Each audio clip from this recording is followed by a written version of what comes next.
Dear colleagues, participants of the conference devoted to the 140th anniversary of the Old Babylonian studies, I would like to present you a short review of the Old Babylonian tablets in the collection of the State Hermitage in St. Petersburg. Before I start, I would like to thank the organizers of the conference, Professor Dominique Charpin and Dr. Antoine Jacquet, for their kind invitation. I'm extremely thankful to Natalia Kozlova, the keeper of the cuneiform collection at the Hermitage. My deep thanks are also to Professor Jean-Marie Durand, who helped me in my work on the tablets I'm going to present now. It goes without saying that all possible errors in reading and interpretation are my responsibility. The State Hermitage at St. Petersburg houses a collection of approximately 2,500 cuneiform tablets, representing almost all periods of the development of the cuneiform script. The vast majority of the Hermitage tablets were initially acquired by Nikolai Petrovitch Likhatchev, a Russian historian and collector, and entered the museum in parts, first in 1930 and then in 1938, after the death of Likhatchev. Likhatchev was deeply interested in the history of writing, paleography, and diplomatics.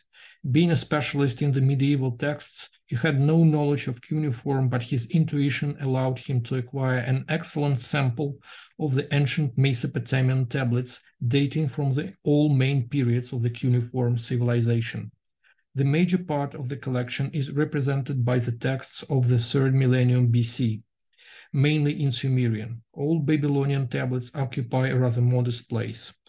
There are only 255 of them and 1/10 of the total number of cuneiform objects. However, it is the second group in number after the Sumerian documents. It should be noted that Likhatchev acquired the texts for his collection on the antiquity market in Europe at the end of the 19th, beginning of the 20th century. Some acquisitions were made in Paris, in the stores of such dealers as Mihran Sivajan, Jeju, and others. The Old Babylonian texts in the Hermitage were studied by several scholars: Vladimir Shileiko, Alexander Riftin, Igor Diakonov, Isaac Wyman, and Nelly Kozyreva. The major publication is the book by Riftin of 1937, which contains an edition of 100 Old Babylonian administrative and legal tablets presently kept at the Hermitage. 47 texts of this edition are housed now elsewhere, mainly in the Museum of Fine Arts in Moscow. 6 letters were published by Shileiko and Kozyreva. Wyman edited 3 mathematical tablets. Though Diakonov did not publish any tablets himself, he was responsible for the classification and organization of the Old Babylonian part of the collection at the time of his work in the Hermitage. Thus, to the present day, roughly half of the Old Babylonian text is published. Except for the German article by Shileiko, all publications are written in Russian. The texts from the book by Riftin are available in the Archibald database, with readings proposed by Johannes Renger and Dominique Charpin. Old Babylonian part of the Hermitage cuneiform collection is diverse in regard to text genres. They include scholarly and religious texts, probably one divination tablet with hepatoscopy, scholar exercises. There are official royal inscriptions, namely an inscription by the king of Uruk, Sinkashet, and the larger part is represented by the archival texts, which includes legal contracts, receipts, notes, lists of persons, animals, commodities, and letters. I will speak only of several texts, 1 legal document, and 7 letters. One of the most interesting among the unpublished legal documents is a small tablet measuring 6.2 to 4.6 centimeters, which entered the Hermitage collection in 1938. It is written in an archaic script, and its dating formula mentions the name of Mana-na. As this latter element points out, the tablet should belong to a large complex of texts dating to the early Old Babylonian period, stemming from the private archives, whose place of origin is to be sought in the city of Damrum in the vicinity of Kish.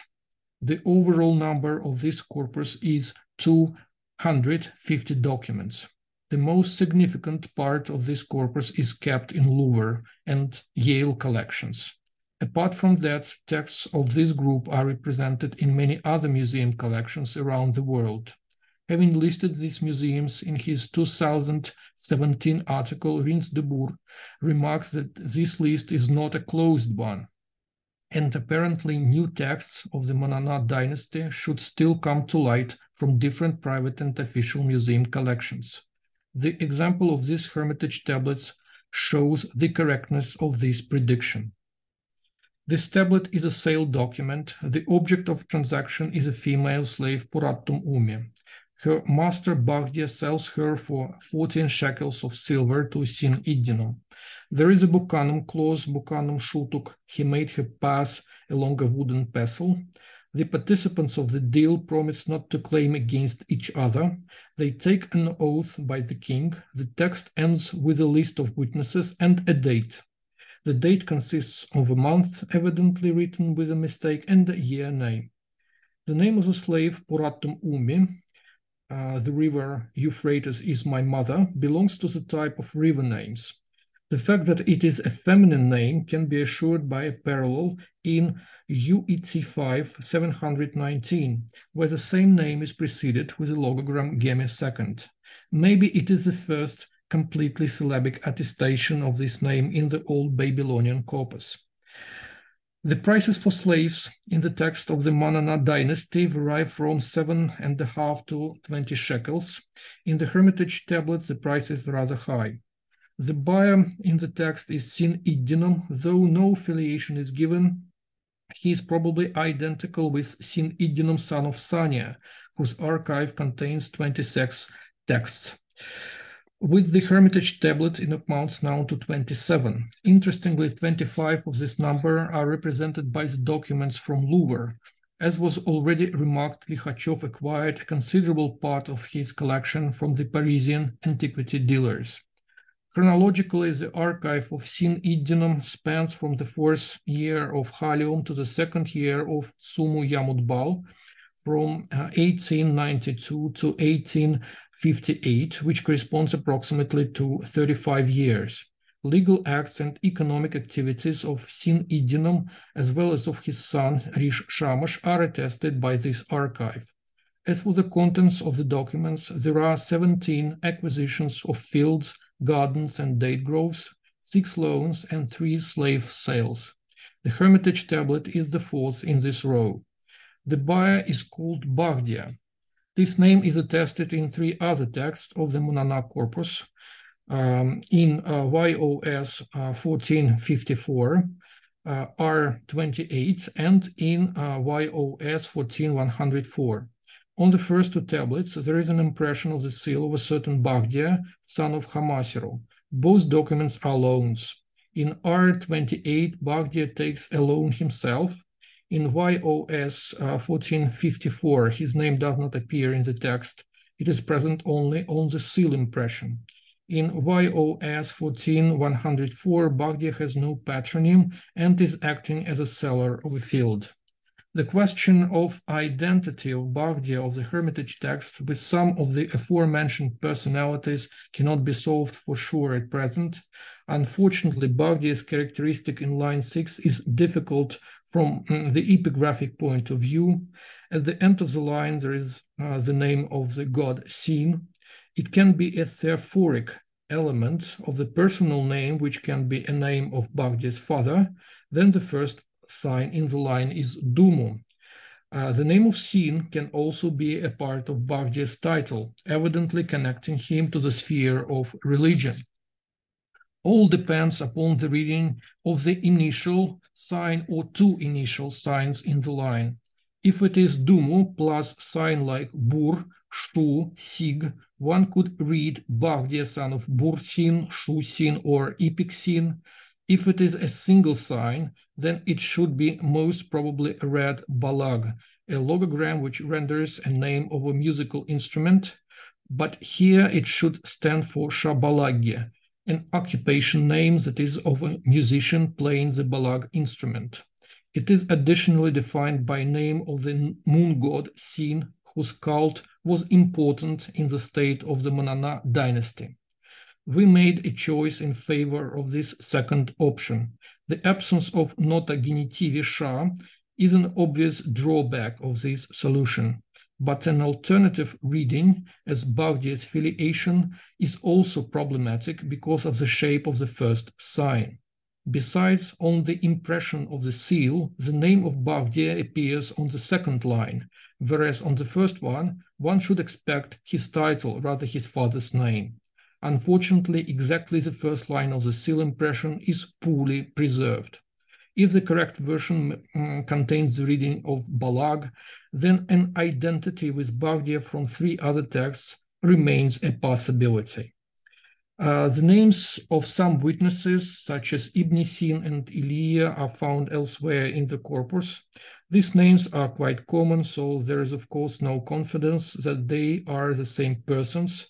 But if they are, there will be a connection to other archives, that of Dulukum, son of Hadamu, and Sinbani, son of Sin Abushu.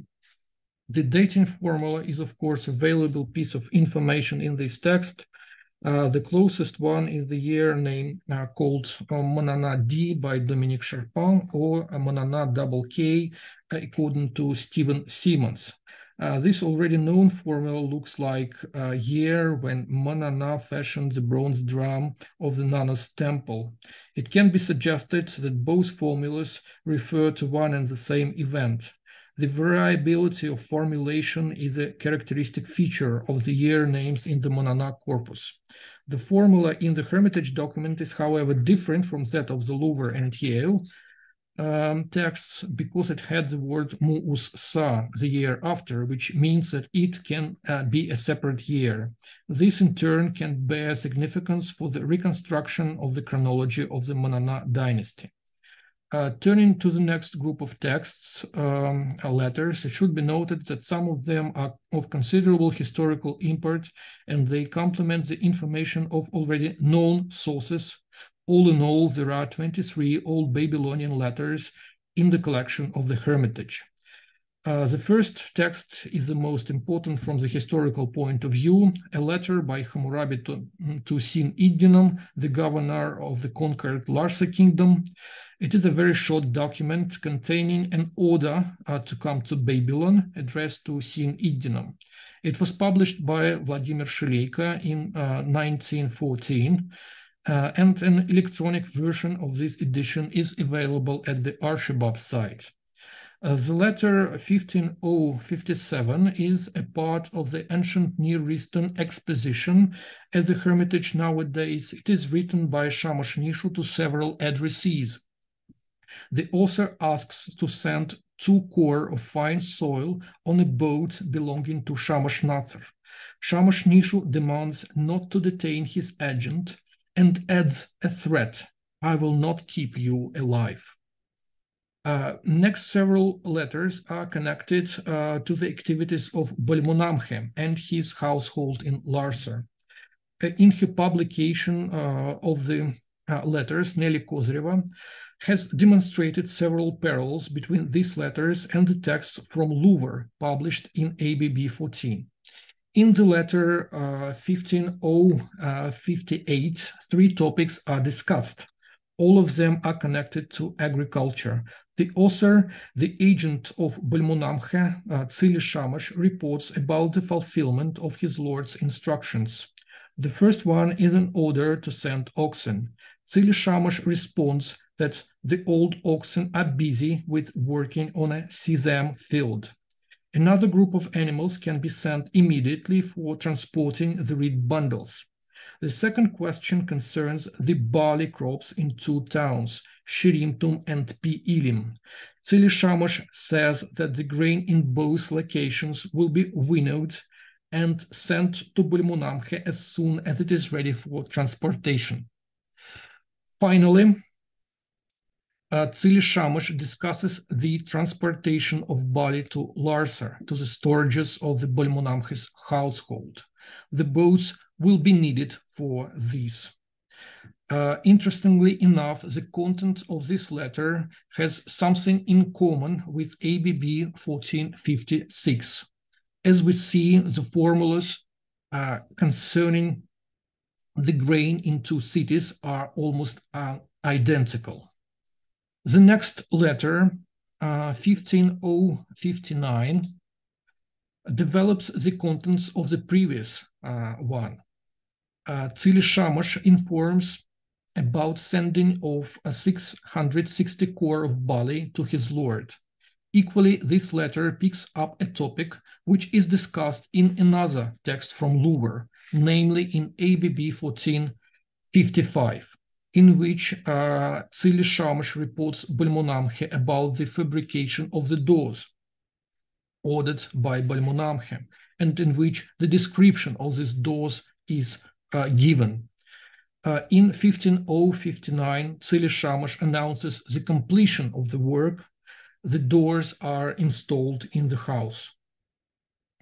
15230 is another letter by Tsili Shamash, but at this time he is addressing not to Balmonamhe but to Gemillum, who is tentatively identified by Nelly Kozreva as Balmonamhe's brother. The text is again devoted to the delivery of barley. Tsili Shamash does not want to spend the grain on particular occasions, but wants to load and send the whole amount at once. The delivery is to be made from Shirintum, a town which is mentioned several times in the letters by Tsili Shamash. 15233 is still another letter from the same file concerning the household of Balmonamhe, yet it transfers us to a later period in the times of the king Samsuiluna. The addressee is Bala, probably a grandson of Balmonamhe, and the sender is Sin Sheme. The subject of this letter is again the transportation of barley in large amounts. It should be done with participation of Inbi Ilishu.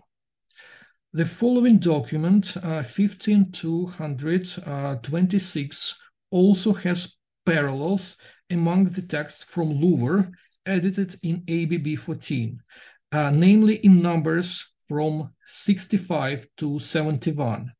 It is a part of correspondence of Nur Shamash. He is not the sole addressee. The others, or Madutim in Akkadian, are mentioned in the beginning of the text. The letter was sent by Shamash Natsar, who was a Shandanakum official of the central government, responsible for collection of taxes in kind and in silver. He was active in the early years of King Samsuiluna. He resided in Babylon while Nur Shamash stayed in Pikasi, a town in the lower Yehrurum, situated to the southeast of Babylon. There is a mention of a toponym, Tur Ugulla, in our text, which is already known in the corpus of Nur Shamash correspondence. Another common feature is the mention of Ishei Pan Shamash, who is called Bel Pichotim and Avilum, and also appears in letters from ABB 14.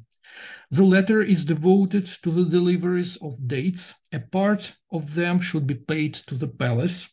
At the end of the text, there is a mention of Bit Asiri, house of prisoners. Finally, the letter 15131 makes us descend on the chronological scale even lower, down to the second half of Samsuiluna's reign. This letter belongs to the archive of Alamush Natsar. As the majority of other letters from this archive, it is addressed to Nabi Shamash, who was an intendant in the household of Alamush Natsar. The content of the letter conforms with the qualification of Alamush Natsar as an authoritarian and captious person. In the text, he demands that even a small quantity of products should not leave his stores. But the most interesting information from the historical point of view is a mention in passing of the zikkurat in Kish. It is said that the straw is needed for the renovation works on the zikkurat, and Nabi Shamash should prepare the straw in time. Previously, there were no evidence on the zikkurat in Kish in the old Babylonian times. Finishing our short review, We must stress that the rest of the unpublished texts also contain important information and deserve attention. One should hope that the further research on the old Babylonian tablets from the Hermitage will enrich us with new knowledge and help us to better understand this classical period in the history of the Mesopotamian civilization. Thank you for your attention.